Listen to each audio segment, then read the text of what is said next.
तर प्रयागराज मधली दृश्य आपण पाहताय। अमित शहा या ठिकाणी पोहोचलेले आहेत।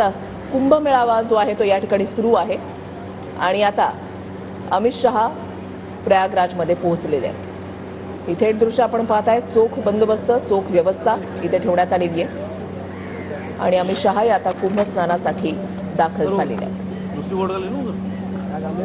देशाच्याच नव्हे तर जगाच्या कानाकोपऱ्यामधून कुंभमेळाव्यासाठी प्रयागराजमध्ये मोठ्या संख्येने भाविक येत आहेत। चोख व्यवस्था त्या ठिकाणी प्रशासनाकडून सुद्धा करण्यात आलेली आहे। अनेक मंत्री त्या ठिकाणी येत आहेत आणि आता अमित शहा सुद्धा पोहोचलेले आहेत। चोख बंदोबस्त आणि जय्यत तयारी करण्यात आलेली आहे। कुंभस्नानासाठी अमित शहा हे प्रयागराजमध्ये पोहोचले।